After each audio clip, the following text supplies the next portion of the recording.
Hello and welcome to another episode of Ginger Force Apocalypse, the podcast. I'm Britt Rochelle. I'm Muffin.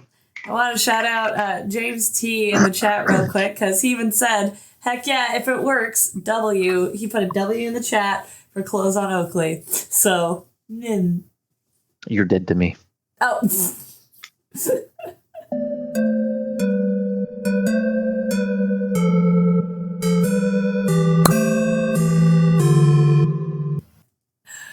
And we are in March now. Y'all, it is March. February and January went like, pew!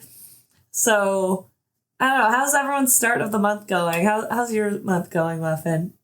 It's only 3 days in. Well, I'm on the second week of T25 with the wife. Nice, nice. So far, it still sucks. It still sucks. Yeah. What kind of exercises they got you doing in that T25 program? Everything. I got back on. In fact, hold on. I'm going to go get the other box that I found. Nice. But you can continue. Oh, I was gonna tell you, I got back on my insanity this morning trying to get beefy. So actually insanity? Yeah, like actual insanity. Interesting. Like I've got the Beachbody on Demand subscription. So I've got the Dancercise, I've got Insanity, I might even have T25. I might have to check. I don't know if that's through Beachbody or not, but yeah, T25 is Beachbody. Okay, then yeah, I probably have access to it. Is that a DVD? It is in fact, DVD set. Nice. Tonight it is. Is that Shaun T? Total Body Circuit. Is the instructor Shaun T? Tonight, yeah. Tonight is, in fact, rest day because we switched Tuesdays and Saturdays. Nice. But it's very funny that you said insanity. Yeah? Why is that? Hey, look at us. Look at us go. I found the entire set at Goodwill with the promotional plastic on every single DVD. That's awesome. That's a great find. Plus the bonus tracks. Nice. Still in promotional plastic. The Elite Nutrition Guide. Still in the plastic. Nice. So I've got my nutrition shake here. I forgot to add my collagen and my green shit to it, but you want to guess how much I paid for it, Brittany? $5. $3.99. And you spend how much a month? It's a yearly subscription, like $80, I think, for the year. When you could just, I don't know, torrent it for free. You know, I have P90X on the PlayStation. Nice. The entire collection. That's great. She's not going to do it, but you know. Why not? I don't think she wants to do any like heavy weightlifting like that.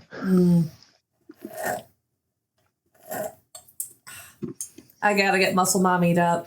I didn't take it seriously last year, but this year I gotta get that Tiffany Stratton bod. You don't. I would like it though. No. How cool would I look with like Tiffany Stratton muscles? I'm just saying it'd be cool. I don't know about that, Brittany. I don't know about that. I know you know about that, buddy boo. Let's see. Just look up Tiffany Stratton. P90X. I will not. Oh, I will. I just like looking at her. I found it on 1337X. And it's P90X Extreme Workout Series Fitness and Nutrition Guides PDF. Want to know who the publisher is? Who? Gooner. God damn it. That's beautiful. It is 8.7 gigs to download the entire collection of P90X and comes with the nutrition guide. Nice. Maybe I should get up in it. It is completely free to download as well. Link. I'll start on that P90X shit. I'm super proud of you for getting back in shape with your wifey. That is so nice. It was actually my whole snack today I had that nutrition shake Larry. and I cut up a cucumber. So I am just eating a fucking cucumber. No ranch, no crab meat mayo mix, even though I fucking love that. I'm going to be making that again soon. I just haven't gone to the grocery store. So yeah, I'm trying to ease up on my ramen noodle intake, which is funny because I have a friend who's into fitness and he usually gets on my butt like, oh, you should be eating ramen every day. But it turns out he's been keeping suspiciously quiet because he's like, oh, I got a plan for you. You eat your noodles, gain your weight. We're going to turn that into muscle. And I was like, you motherfucker. Crazy. It is crazy. What about gaming? What have you been up to gaming wise, my dear Muffin? I started a new Larry. Sorry, he's got printer plastic. Get out of here. I get it. And of course, it's clear. So I had to have missed it. Mm-hmm. Gaming wise, I started a new save file for the PSP. I've got Dissidia going. I've already beat the first 4, I think, out of the 17 main stories. Nice. So I'm trying to see, I guess, overall how long it would take me to beat it without cheating. But, yeah, you got this. Other than that, I haven't played much else. It's really just been that and waiting for my new printer to come in, which ships in 7 days. Why does it take so long to ship? Oh, we bought it before it was finished with production. Pre-order. We got the early bird special. So nice. I love that for y'all. And I freaked out the wife because weeks after buying it, there was a video that popped up on my Reddit page that was literally a 20-minute video for a YouTube channel that said, do not touch this printer. And it was the printer she just bought. No. So I sent it to her and I was like, possible issue here. Uh-oh. She's like, well, I can't get a refund. So what was the issues they found with it? What's the deal? There is none. Oh. The entire video was him explaining to the creators, Anycubic, of why he doesn't want them to touch the machine again. Because this is, you guys took all of our complaints, implemented fixes in them, and then made it better than what everybody thought it would be. I see. So the title was not for the consumers, but for the production. Hey, it's an attention grabber. Get people. It was. I was like, it was a $279 printer. What do you mean? Don't touch it. What the fuck? What do you mean? Oh, good stuff. Good stuff. Let's see. I got more into Date Everything, which there's other games I played this week, but I want to get into Date Everything for a minute because more than just a silly dating sim. Go figure. It has like a plot, which I'm intrigued by. So it gives you actual incentive to date your furniture because the more relationships that you form, whether it be dating or love, hate, or what's it called? Love, hate, or being just friends. I don't know if I told you, but I was trying to get with my food, I guess. They call him Mitchell Lynn. He's basically just the food on your table or in your fridge. Any food item, whatever. And he friend zoned me, so that was fun. And if this says anything about me or my dating life, the only items in my house I've gotten to actually fall in love with me are my microwave, Luke Nukem, and Connie's Soul, which, as you can guess, is my gaming console. So those things, they love me. But anyways, more relationships that you form. You get like stats, like personality stats, like charm, empathy, smarts, that kind of thing. And when you get those to a certain level, you can realize the dateable item in your house, meaning they turn into a real person. But to do that, you have to complete all their quests. I don't know what the timeline is. I'm a little nervous about it because I've been kind of not great at forming these relationships. Quite frankly, because there's so many dateables. Again, they're not there's so many. But in order to realize their existence, basically, you have to get your stats up to a certain point, which, like I said, only happens after you've established a relationship with them. So, my clock and my computer fucking hate me. So, I talk shit to my computer and my clock, so that makes sense. Yeah. But basically, I don't know what the timeline is, but I have to get the deviators realized before some big corporate conglomerate comes and, like, fucks with me. I don't know. It's really interesting. It's playing into actually a lot of shit that's been going around recently with the release of the Epstein files and all that. They literally reference an island called We Don't Hunt People Island. And it's funny. Anyway, but... So yeah, I'm actually quite invested in Date Everything now. That's my Saturday night game until I beat it. Which you can end the game early, but then what's the fun... But literally just by leaving your house. But what's the fun in that? Yeah. And also the drone comes and just takes the deviators anyway, so... let's see. What else did I play I did play more of... What's that game called? My Friendly Neighborhood, the puppet game. That was getting interesting. I'm intrigued by... I finally got, like, the glue solvent so I could get upstairs. What am I doing? Oh, yeah, I'm in the penthouse, and it's a big cardboard-covered penthouse where a puppet lives, and it's actually quite cute and creative, and I'm excited to see where that goes. I didn't play any Fortnite this week. You would have been proud of me, but that is because I was going to see midget strippers. That was my Friday night activity. It was a good old time. I'm also in Chain of Memories, though. I finally beat Vexen. She's a pain in the ass boss. But go figure, I'm at I can't remember what the mansion is called, but I'm at the mansion in Twilight Town. And I got to fight him again. So he's kicking my ass again. So I don't know, I just gotta... Maybe I need more stop things so I can get another... Maybe I just need to spam Lethal Frame, because all Lethal Frame does is it stalls your enemy in its place and unleashes a lot of, like, high power, high damage attacks. So maybe that's what I need to do. Yeah.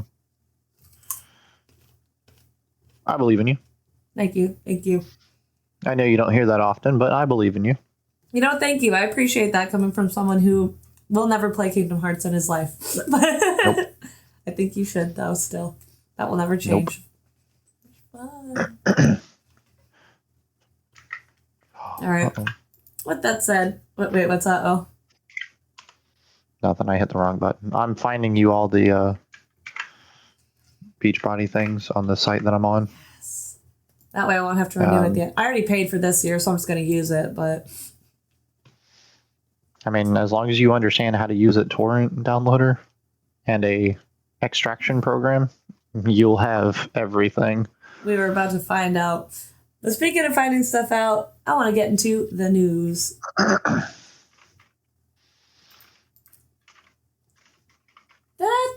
This actually is not the one I wanted to start on. Go figure. This one! I was so fucking excited to see this one, y'all. So Red Octane, I don't know if y'all knew, was one of the studios behind Guitar Hero. And they did just announce the game Stage Tour, which is basically Guitar Hero Part 2. They called it the spiritual successor to Guitar Hero. I was about to say, that character looks like it belongs in Guitar Hero. Well, let's get into it. Publisher Red Octane Games LLC has just revealed Stage Tour, the latest spiritual successor to the Guitar Hero series. Once a staple in households in the mid to late 2000s, Guitar Hero was a rhythm game in which players used instrument peripherals to play along to rock music. At the height of its popularity, Guitar Hero was a cultural phenomenon, with its third title, 2007's Guitar Hero 3 Legends of Rock, becoming the first video game ever to earn over $1 billion in revenue. Again, if y'all don't know, which, knowing my audience, y'all probably know, but if you didn't, Guitar Hero was so big that, at least, I know my school wasn't the only one to do it, but my school would host Guitar Hero tournaments literally in our little auditorium, they'd set up the game on these giant flat screens on stage, and you could sign up and compete against each other to see who was literally just the best Guitar Hero player in the school. Interesting. Yeah. I never competed because even now I can't really play past medium. I don't play on harder. I don't play on harder expert. But back in the day, I was even worse. I could only play on easy mode, and I knew. But there was one kid in my school who he was one of them kids that could play it with the controller behind his back. Ain't no way I was going up against that. Indeed, you could not. No, he was. But look, like even the interface is pretty much the same. I'm excited. As part of the IGN Fan Fest 2026, Red Octane has showcased the revealed trailer for its newest rhythm game, Stage Tour. While the trailer showcases very little of the gameplay appears very similar to what players experienced in Guitar Hero. 5 colored notes come down a fretboard known as a highway, and players strum along to the notes in time with the music. Up to 4 players can play at a time with options for guitar, groove or bass, drums, and vocals. The trailer also showcased the new guitar peripheral, a Gibson Kramer guitar with the same red and white color scheme as a guitar controller bundled with Guitar Hero 5 back in 2009. Look at it go. Along with the trailer, Red Octane revealed more details about Stage Tour, emphasizing its standing as a love letter to rhythm gaming. The studio intends to deliver a shot of nostalgia while keeping the gameplay fresh and modern for a new audience, while making this game approachable for newcomers and challenging for experienced players. Red Octane will reveal more details over the next few months and will prepare a closed alpha test over the summer before targeting a holiday 2026 release window. So if there's not a PS5 guitar controller or an Xbox guitar controller, like, I'm sure there will be, but like, they literally are showing it off right here, but I'm just saying. Let me click it so y'all can see it. Oh yeah. Oh yeah. I'm excited. The announcement of Stage Tour as a spiritual revival of the Guitar Hero series is certainly an exciting proposition, though it will need more time to make an impression. Across both the Rock Band and Clone Hero subreddits, along with the YouTube comments of the official reveal trailer, fans have expressed concern over the cartoon art style and stiff character animations. It's worth noting that this is likely an early development build. There's likely a lot of polishing to be done to help it live up to its spiritual predecessor. Still, Stage Tour is a game to keep an eye on over the rest of the year. The return of a Guitar Hero-like rhythm game is welcome, and the knowledge that former Vicarious Visions and Red Octane developers who previously handled Guitar Hero are at the forefront of this new project inspires a lot of confidence in the finished product. Clone Hero has already proven to be a fantastic game for hardcore fans, so here's hoping Stage Tour can stand tall and help bring peripheral-based rhythm gaming back into the mainstream. What do you think about this announcement, Muffin? I don't like the way that the board looks. Really? I am kind of excited for it. What's wrong with the board? It's not Guitar Hero. Well, that's the point. It's Stage I know, Tour. but it really wants to be Guitar Hero. It does. That it does. I'll give you that. But like I mentioned, this is all. They're not even releasing the game until later this year. And the alpha test isn't occurring till the summer, so they still have a good couple of months to clean things up and get feedback. So, yeah, I think by the end of it, I think it's going to be a pretty kick-ass game, and I hope I get my hands on it in time. Twitch. Okay. Twitch is making even more changes to how it handles bans and suspensions. Yeah, I wonder what it would have kicked that kind of movement off. Man, I wonder. Twitch has officially rolled. Oh my god! Sorry, it just took me off guard. You know who the author of this article is? Ashley Turner. Like, I'm not joking. What? I said my wife's hotter. I know. That's alright. I thought it was funny. Twitch has officially rolled out a major overhaul of its moderation system, ditching its previous one-size-fits-all penalty method in form in favor of a more flexible, targeted approach. You say we're going to handle bans on a case-by-case basis? No, they're still going to have AI do it, but they're going to, I don't know. Yeah, it's so lame. It's cool, but it's lame. I don't like how it's being used. According to an official announcement from Twitch, the platform is moving away from a binary system where any infraction meant a total account lockout. Instead, it is introducing separate streaming suspensions and chatting suspensions that allow the site to match the punishment to the specific area where the rules were broken. Gee, what a freaking concept. The shift follows years I think this is the second time that they've changed their things. Mm-hmm. The shift follows years of growth for the services and its community, during which the old blanket moderation model became increasingly outdated. Historically, once a Twitch streamer was suspended, they lost complete access to the site, including the ability to watch content or even see basic account info, which is bullpucky. I'm just going to say it. What the crap was up with that? This blunt force method often felt disproportionate to many creators, especially since a small mistake in a chat room could effectively shut down their entire business and livelihood. And we've got a new targeted approach to bans. Severe violations will receive both chatting and streaming suspensions simultaneously. The most serious suspension or violations will receive an indefinite suspension, lose all access to Twitch. I feel like that's gotta be a pretty big, you better be cyberbullying, doxing people, hating everybody and everything on your stream to get that kind of, Okay, but think about how many times I've been banned. Right? Exactly. Yeah.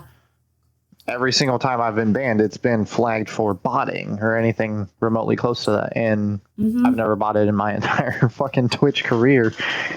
But yet, it was all indefinite bans. Mm-hmm. So, who all is taking over? What's deciding? Mm-hmm. I mean, everything is controlled by some third-party software at this point. That's the question.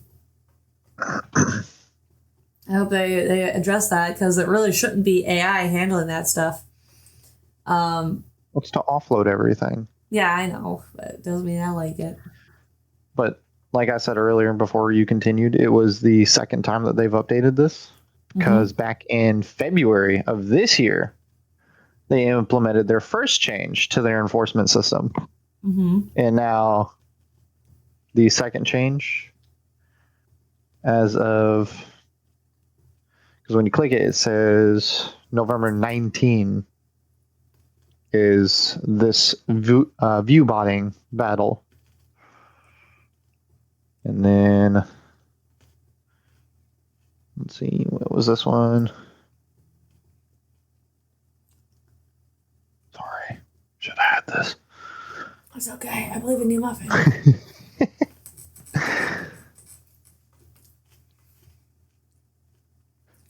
God, where is it?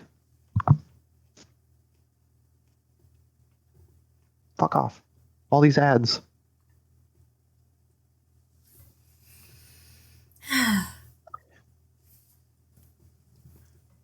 It is February 2026. That is this February 25th of this year. Which I guess is the same time that Miss Ashley posted this. Mm-hmm. Yeah. This is the new implementation. So 2 times in a year. And now we have a third one in less than 5 months of the last recent change. That's crazy. I wonder who's being fired. Why are they changing it so much? That's a good question. The official update, penned by Twitch's Chief Technology Officer, Christine Weber, explains that the company wants enforcements to fit the actual situation. According to Twitch, if a user violates guidelines while broadcasting or through their channel content, like panels or stories, they will be hit with a streaming suspension. This blocks them from going live and mutes their own channel's chat. However, they can still log in to watch other streamers, chat in other communities, and view their creator dashboard. On the other hand, violations that happen specifically in chat will trigger a chatting suspension. Under this new rule, the user is barred from talking in other people's streams, but is still allowed to broadcast their own content. Even more interesting for creators is that a chatting suspension does not silence them on their own channel, allowing them to stay engaged with their personal community while serving the penalty elsewhere. Beyond the immediate split of streaming and chatting penalties, the new policy also introduces a more structured way to handle different types of content violations. According to Twitch, the system is designed to be highly specific. For example, infractions that occur within the channel will now fall under the streaming suspension category, as these are viewed as parts of a creator's broadcast identity. This helps clarify Twitch's gray area where creators were previously unsure which part of their account would be penalized for a non-live violation. Some more of these streaming suspensions include ending the user's stream if live and prevent them from going live again, disable chat on the user's channel, and prevent creating other video content such as stories or uploading VODs.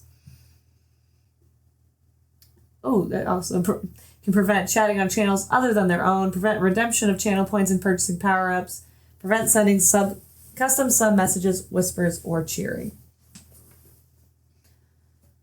See, while the new system offers more flexibility for minor disruptions, Twitch made it clear that serious violations will still be dealt with severely. According to Twitch, the company ranks violations based on the level of harm, which includes physical, emotional, social, or financial damage. For high-severity incidents that pose a major risk to the community, Twitch will apply both types at once, and the most dangerous offense will still result in an indefinite permanent ban. This shift is indicative of a larger trend towards appropriate discipline in digital spaces. Other major players like YouTube and Facebook have already begun moving toward increasingly specific penalties to avoid the backlash associated with the blanket bans. By adopting this approach, Twitch is not just fixing a technical hurdle, but is also attempting to change its reputation from a strict enforcer to a platform that values consistency and fair play. The actual length of these penalties is not changing, remaining between 24 hours and 30 days. Furthermore, the system's escalation remains the same. If a user repeatedly breaks rules within a specific window, ranging from 90 days to 2 years, the length of each new suspension will increase, regardless of whether it's for chatting or streaming. Accumulating too many of these marks on a record can still eventually lead to a total platform exit, as Twitch maintains that there is no place for those who refuse to follow the guidelines. Now, it's not a perfect system. There's probably not going to be a perfect system, but it does sound better than what they have doing. Like, say they accuse you of botting again, which, again, I know you've never botted and you don't bot, but say a bot comes up in your chat and they go, tisk tisk muffin sincere penalty. Instead of getting your entire account banned, you're probably going to get like a chatting suspension, which is way easier to work around in terms of streaming. Like you don't have to stop streaming entirely while you wait on your appeal. Which again, that in itself is a total other issue that I hope they're working on. But this does seem like a better way of going about rule breakers. Let's say rule breakers. Yeah. Like this says here, this change is widely seen as an attempt to make the platform's justice system feel more proportional. For a professional streamer, the ability to maintain a presence on the site during a minor suspension can be the difference between a small setback and a major financial crisis. By modernizing these tools, the platform is betting it can keep the site safe without being unnecessarily punitive towards Twitch creators who make mistakes.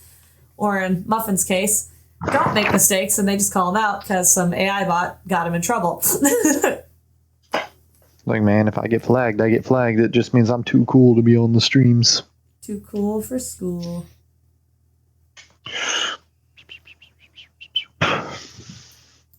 Oh, is TikTok still not working? Is TikTok not working? It says live will begin shortly on your page. Oh. Huh. Well, let me fix that. Maybe. It said it started on my end. Maybe it didn't actually start. I'll refresh the page. Well, I'm refreshing my stuff too. Probably just need to.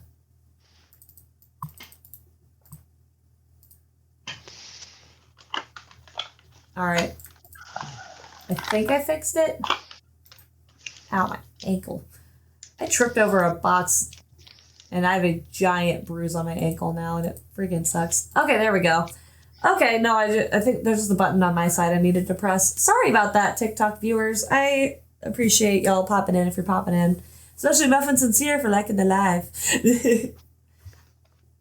I'll wait till we're not recording to show y'all my bruise. But because what's more important is the new Doom the Dark Ages DLC. It's coming, and it's so big that they're basically calling it a sequel. Could you imagine everybody that plays your game going, hey man, I know you worked really hard to get your DLC out. Mm-hmm. It's just a sequel. It's fine. It's fine. Doom the Dark Ages director Hugo Martin is getting fans excited about the new DLC coming for the run-and-gun shooter, suggesting it will feel like a brand new game. The newest entry in the beloved shooter series from developer id Software made waves following its release, seeing praise from fans and critics alike. The Doom the Dark Ages quickly became the biggest release in the developer's history, amassing 3 million players within just a week of its launch and winning Innovation and Accessibility at the 2025 Game Awards. The game has also received multiple updates with new content after its debut. Doom the Dark Ages brought some big changes to the franchise's reboot series with its launch in May last year. Developer id Software put a heavy focus on the melee combat within the game, giving the Doomslayer new weapons like gauntlets, a mace, and a flail to mow down enemies. The developer continued to push out new updates for Dark Ages following its release, adding the Ripatorium as an endless arena with increasingly powerful enemies for players to fight. They had something like that in Eternal, too. Now, the director for Doom the Dark Ages is getting fans hyped up for the game's upcoming DLC. During a recent Slayers Club live broadcast, Hugo Martin dropped some cryptic hints about the future of Doom the Dark Ages. Martin shared that recent playtests of the DLC saw the director completely changing his playstyle from Dark Ages' pre-existing content, saying it was nothing like the streamed gameplay. Martin addressed fan concerns about the long wait time for news about the DLC, but stressed the DLC is huge and even claimed it was basically a sequel to Doom the Dark Ages. Despite the exciting hints about the scale of Doom DLC, Martin did confirm that an official teaser trailer was still a little ways out there. Though Martin did not directly confirm any new content, the director did share some hints about the DLC for Doom the Dark Ages. Martin coyly alluded to one suggestion from a viewer, asking for an alternate game mode that focused more on perfect dodges and counterattacks.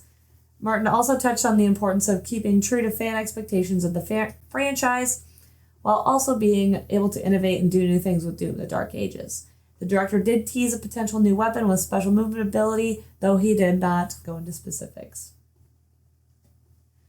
Hugo Martin also touched on some of the changes made in Doom the Dark Ages, both regarding its style of gameplay and theming. The previously mentioned alterations to Doom's gameplay also came with a significant shift in the timeline of the franchise, with Dark Ages set as a distant prequel to Hell's invasion of Earth. Glory Kill saw a big adjustment with the release of Dark Ages, changing the flashy kill animations to be largely reserved for bosses while making them more rare for normal enemies. I don't like that. That's how I got my shit. That's how I got my not ammo, but like health. So I stayed alive, was glory killing imps. And the other two games that I played. The sizable DLC planned for Doom the Dark Ages could potentially line up with a huge milestone for the franchise. id Software recently celebrated the 35th anniversary of the Doom Studio's founding, hinting at big plans for its anniversary celebrations. id Software's 35th anniversary also lines up with another major anniversary for a game connected to the studio, with classic shooter franchise Quake set to officially turn 25 on June 22nd. The developer notably did not confirm any specifics of its plans at the time, simply suggesting fans should stay tuned for more from the studio. id Software's 30th anniversary may turn out to be a big one, with Doom's massive DLC and lots more potentially in store. So this is something I wanted to get excited about. But as y'all know, I have not even gotten to play Doom the Dark Ages yet, because I need a new graphics card apparently for my PC, because the last time I tried to run it on my PC, it completely crashed my computer. It won't run, period, on my Xbox. And if I want to try and play it on my PlayStation 5, I literally have to uninstall every other game I have. Because it is just, or at least every other game that I play regularly, in order to make space for this. Which I'm not down for. I don't like And especially with this giant DLC coming, that basically is about to be the case if you want to play it on a basic PS5 like I have, is, you know, screw all the other games. It's a Doom machine now. Doom! So while I want to play this game, I'd like to get excited about the DLC. I feel I just can't, and it sucks. And maybe when I figure my shit out with my graphics card, I'll change my tune. But until that time comes...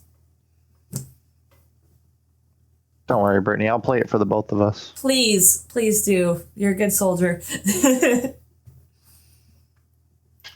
Oh, here's something Muffin will get on board with, that, because I think we talked about it a little bit, not last week, but potentially the week or two before then, is how, especially Amazon series based on video games, Muffin's not a fan of. Live action series don't need to be made for any video game, if you ask Muffin. Looks like the creator of God of War agrees with you.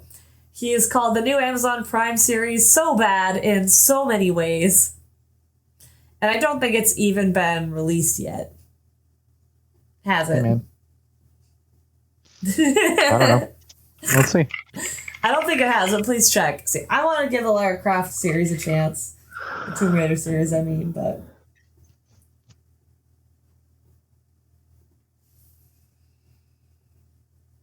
It's on Prime, ain't it? Yeah, it's supposed to be on Prime. Or it's going to be on Apparently, Prime. I'm not signed in on Prime on the PC. How dare! Prime Video, here we come. Da-da-da-da! Gonna more. Oh, you gonna adjust my sleepy puppy? My little dude. It's not even on here yet. Nope. So, he's kind of shooting it in the foot, which is, I guess, okay. Or not. I don't know. It seems... Playing devil's advocate seems kind of unfair to the actors and the people creating the show, but on the other hand, call a spade a spade. If it's bad, it's bad. Especially if it's your thing that you made. You want to see it be brought to life in a nice, you know, honorable way. You know what I mean?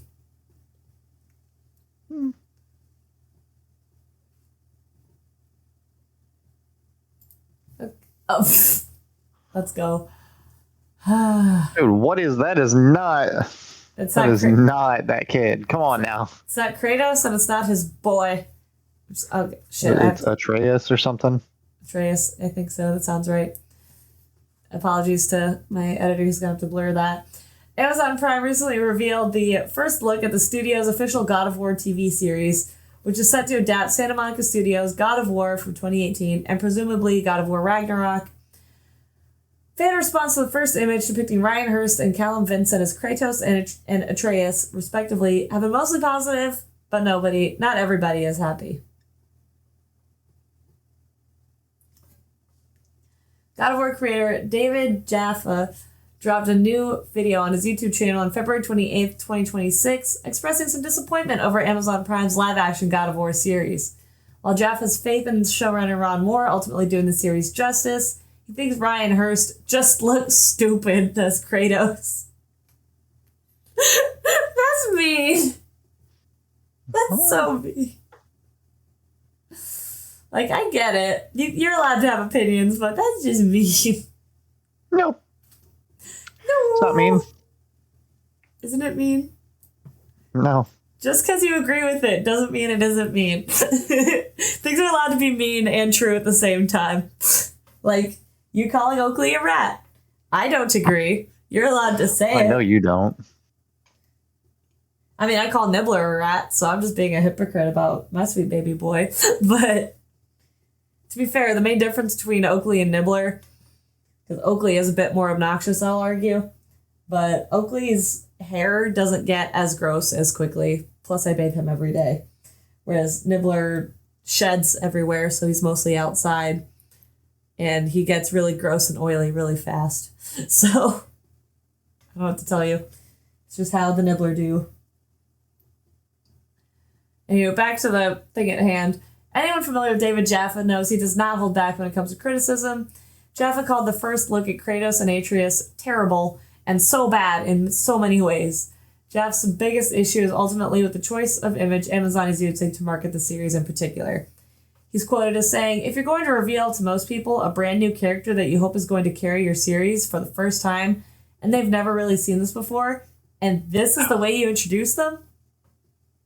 Jaffa mocked Ryan Hurst's pose and facial expression in the reveal, saying he looks like he's shitting in the woods and just looks stupid. Some fans have expressed disappointment over Ryan Hurst's casting, especially his beard, with Jaffa's just adding fuel to that fire. But he does still have faith in the God of War TV series. I wouldn't. And for what it's worth, David Jaffa did have nice things to say about Amazon's God of War series, even if the first reveal is ultimately a disappointment to him. Jaffa spoke highly of showrunner Ronald D. Moore, saying, "Ron Moore is awesome and a juggernaut of a talented fellow," for expressing, "I have absolutely no doubt it's going to be a good show." Ronald Moore has an impressive track record in television, having worked on Star Trek: The Next Generation, Deep Space Nine, HBO's Carnival, Battlestar Galactica, Outlander, and For All Mankind. By all accounts, it's more likely Amazon's God of War show will be good than bad, with Moore leading the charge. I haven't heard of some of those, but the ones I have heard of that's an impressive repertoire. Fucking TNG, Deep Space Nine, Battlestar Galactica, those are classics in sci-fi, so... Gotta admit, I'm gonna scroll up a little bit again, but, oh god, yeah, I can see the shitting in the woods comment. I can see it. Yeah. He's literally squatting down. He's like, like, well, son's like, hey? But I guess, so with all your ire towards live action series for video games, you do like the Fallout series. Yeah. There's that. So maybe there's because hope. It's, you know, it had time. They took their time to make it good. This was just send. Maybe they just picked a bad still. Maybe they just picked a bad still image to promote the series with. Probably could have picked something a little more badass, but they were going for like the family angle, I guess. Brittany, you're giving them too much credit here. It's God of War. It should have stayed a video game. There's no need for it to be a TV show. You know, with that, I'm going to go ahead and say time will tell with that one. Nope. Time will not tell with that one.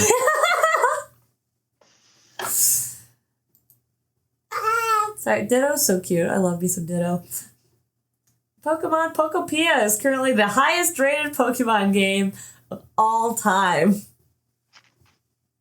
That I found interesting because I'm pretty... Pokopia, it's just Animal Crossing with Pokemon, isn't it? I was thinking more of Minecraft with Pokemon, but Minecraft already did that. Oh, yeah, fair. Reviews for Pokemon Pokopia are starting to come out, and so far they're enough to push the game ahead of any other title in the series.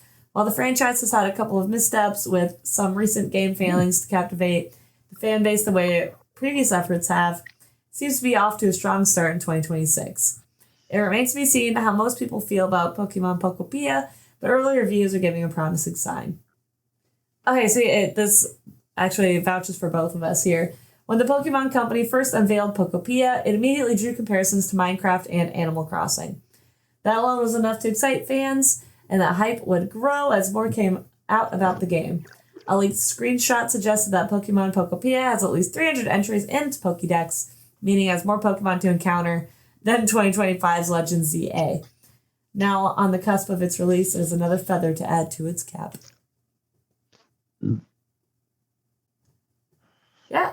It just beat Pokemon Y, the score of 89 compared to 87. They all rank pretty well compared to each other. While Pokemon Pokopia does not come out until March 5th, so by the time this is out, you know, y'all can get the game. Down with Pokemon. Down with Nintendo. So true. Fuck them all. Fucking agreed. Fuck them all. Tell them, Gabe.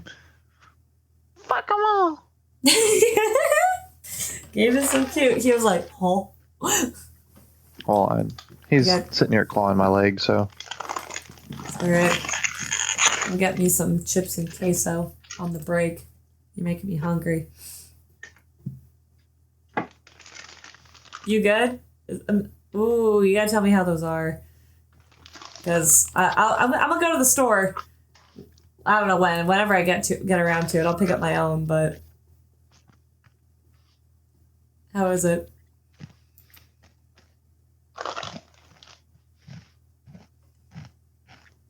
Literally just tastes like a pickled Cheeto. Nice. Pretty damn good. Well, I say we've quickly lost interest in this Pokepia BS, so if y'all want to get the game, get the game. Otherwise, screw Nintendo. I actually got the opportunity recently. My friend's coworker was selling his Switch 2 for he was going to list it for $300 or sell it to my buddy. And he was like, I don't know, is it worth it even $300? It's $200 cheaper than the Switch 2, retail. But, we all thought about it. And there's no freaking games for it. And all the games that it does have are too expensive. So we said, screw that. We don't need a Switch 2 in this house. At least that's what I said. You, in fact, do not need to switch to anytime soon. No, that's some bullcrap. Like my new manager just said he bought his son, 6, by the way. A brand new Switch 2 OLED. And the only reason he bought it was because he found it on Marketplace for $300. That's still too expensive for that piece of junk. Well, they had it listed for $450. Mm-hmm.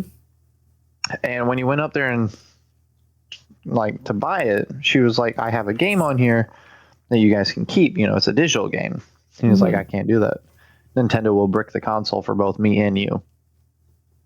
And she was like, oh, well, how's about $300 then? And the game was fucking Mario Kart World. You're telling me Mario Kart World is $150? Yeah, no.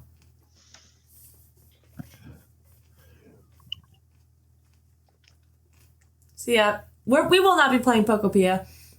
I find it interesting that this is a higher ranked game than any of the other Pokemon games listed here. But whatever, what have you. It is what it is at this point.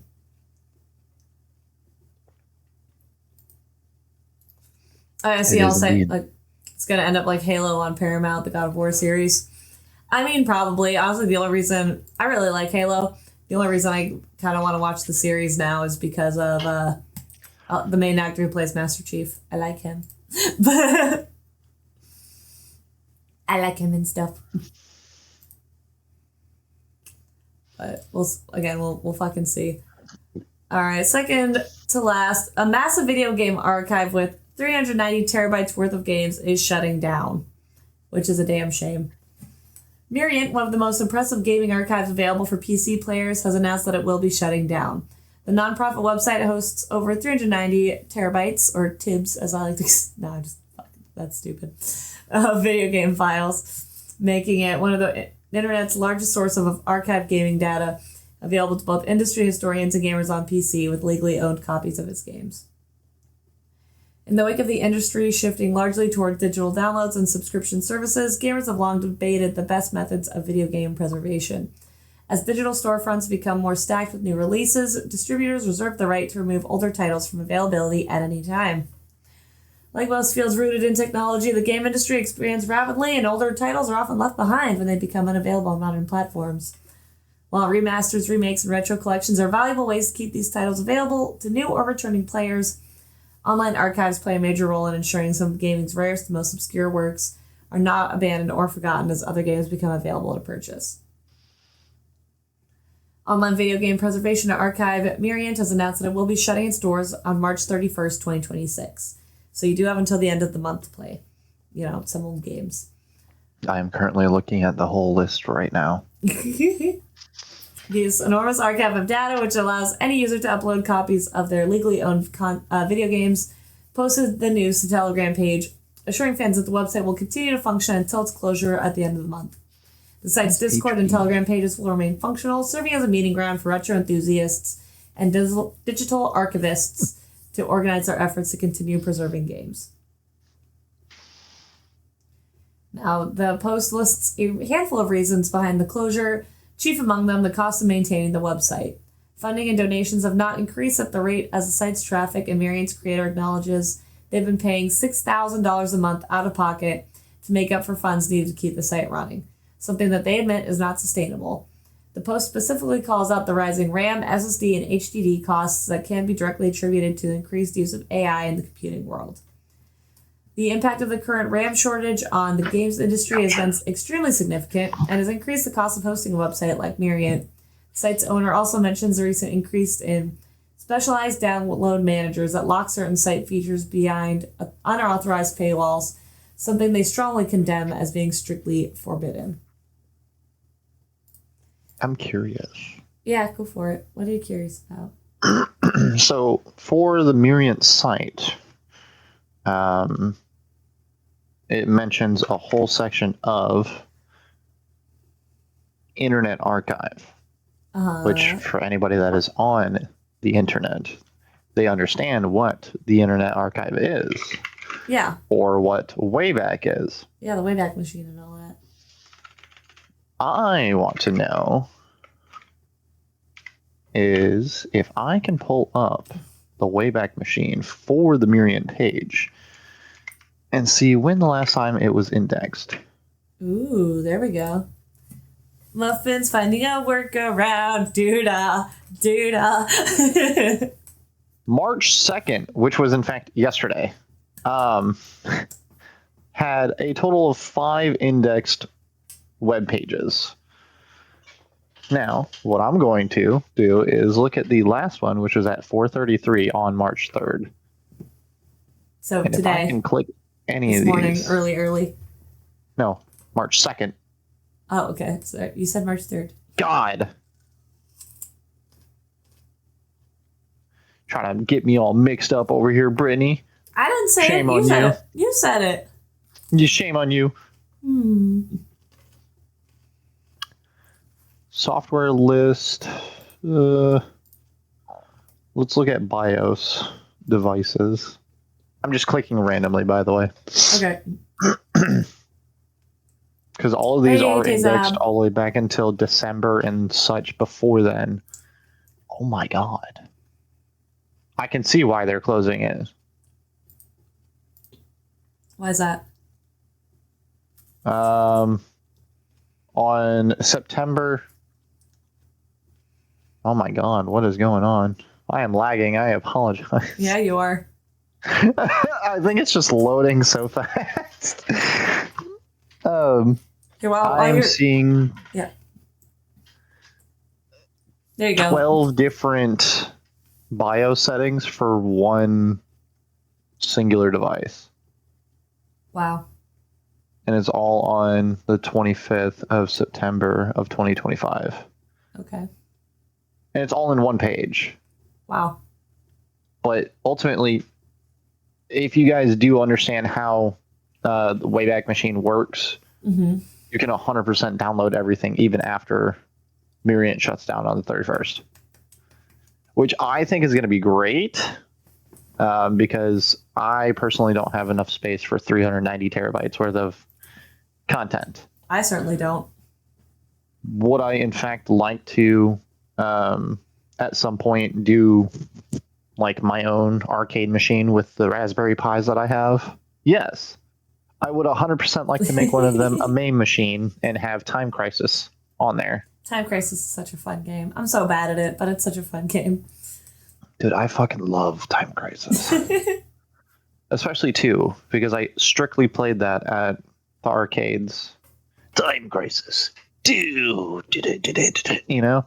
It's great. Loved it. I want you. But yeah, that's where I was going with that. You please continue.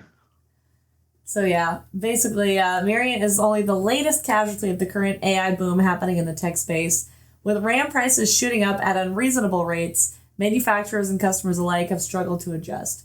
Price increases on PC hardware and even game consoles will feel the most direct impact, but cases like this show that there's a ripple effect that permeates the entire gaming world, even ruining efforts to archive the history of the industry.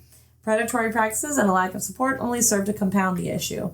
The rush to adapt to new technology without assessing the risks involved can be devastatingly costly.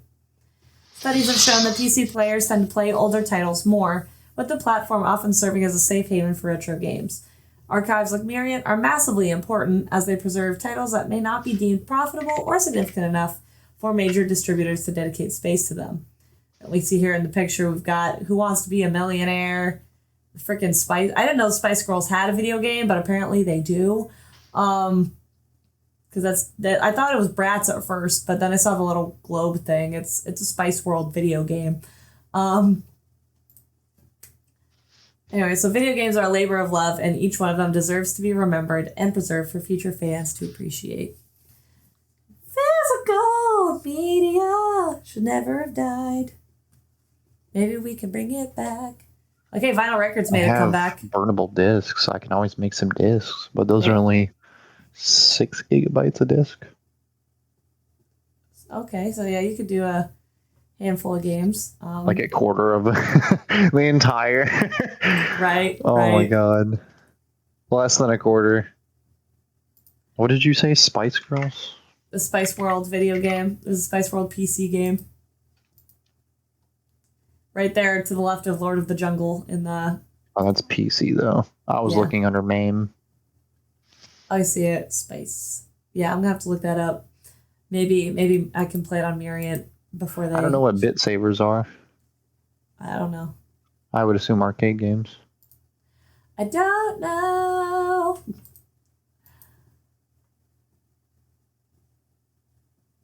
Yeah, it is in fact. There's fun games, key games, Namco games. Desert Patrol, Bazooka. Oh, yeah.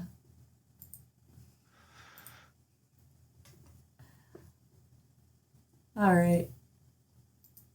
Yeah, they got Engine, Rally, Formula 1, 99, Monopoly.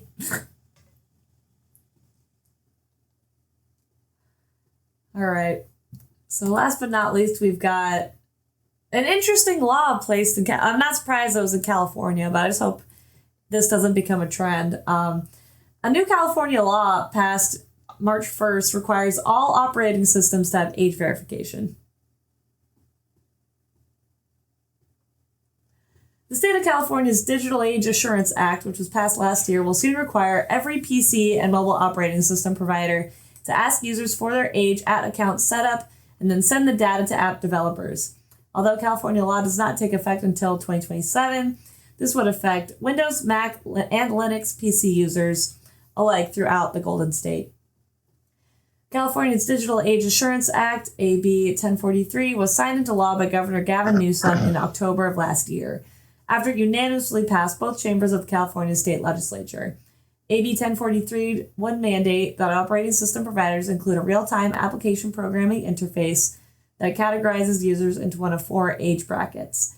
These brackets are for users under 13, ages 13 to 16, ages 16 to under 18, and anyone 18 or older. The data would then be sent to any developers that request the information from a user based in California when an app is downloaded or launched, which would then be used for content distribution purposes.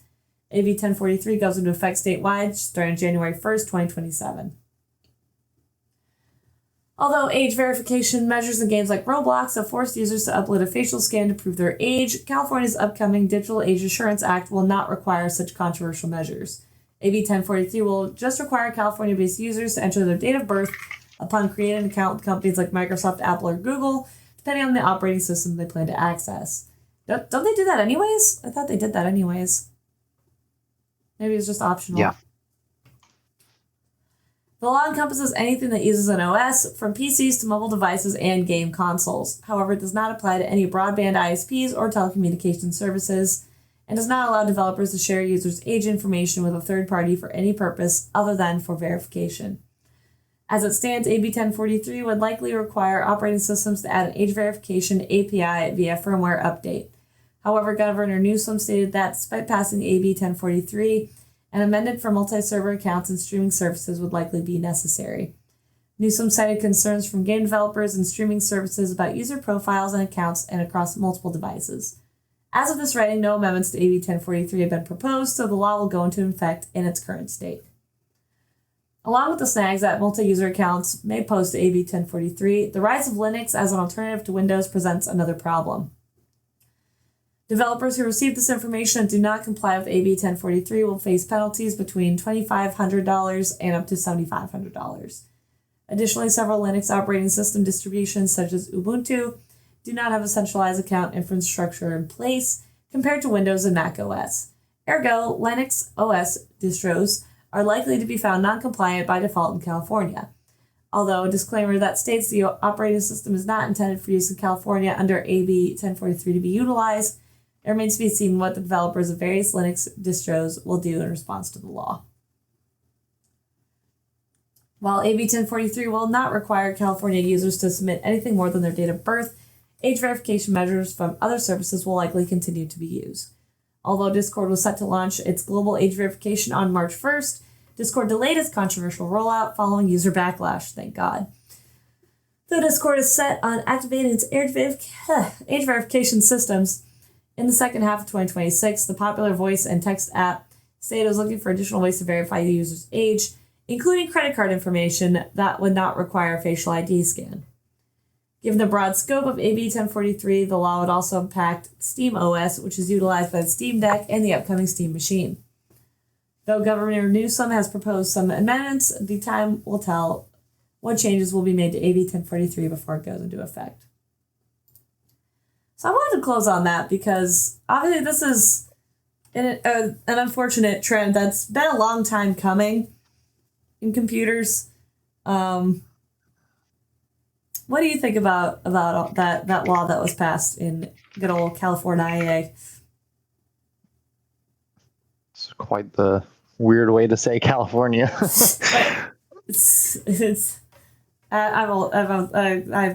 The Beach Boys say it like that in a song, which shows again my age, my spiritual age at least.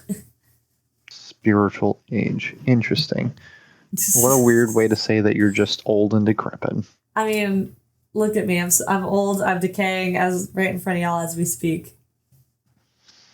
In ways, it's good, I guess. Blocking off stuff for the younger generation, but ultimately it's the internet. It is the internet. The reason we are the way that we are is because of the internet. Which I'm gonna say, I think instead of all these crackdowns and age verification stuff, I think parents just need to realize, why don't we just take the kids away from the internet? There are dance classes, karate classes, touching grass,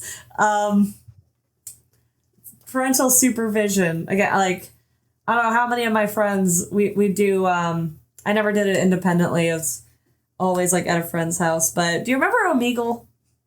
Do you remember the cesspool? Yes, I remember Omegle. We all know. Okay, we all remember the cesspool that was Omegle. A lot of people were on that site way younger than they should have been, and on one hand, that's where parental trust comes in. So I don't know. There's got to be a happy medium somewhere. Because if age verification measures were put in place when back in my day, maybe my 13-year-old friends wouldn't have been on Omegle talking to strangers. But on the other hand, the internet was still really new back then, and parents had no modicum of an idea as to what their kids could be doing on the internet other than, homework and playing computer games. Yeah. So I don't know. Y'all let us know on our socials what you think about this law that was passed in California. Should it stop at California, or should it become a countrywide thing? As well as anything else we talked about on our podcast today. Let us know on all of our socials, which can be found at linktree/GFA Entertainment. Also, if you're enjoying the stream, follow us on both of our pages. My stuff can be found, of course, at link, or it's not Linktree, it's BritRochelle.com or BritRochelle.card.co. That's where my stuff is found. I don't know, I can never remember it. It's in the moment. I'm just brain cells. It's okay. Disappear. It's the blonde. I'm spiritually a blonde 50-year-old. It's okay. But yep. And Muffin stuff can be found at Linktree/Muffin Sincere. yeah. It links out everything between the both of us. If you find clicking my page is easier than going to Britt's paragraph of a link. Yep. check us both out. And as always, thank you so much for watching and or listening to another episode of Ginger Force Apocalypse, the podcast.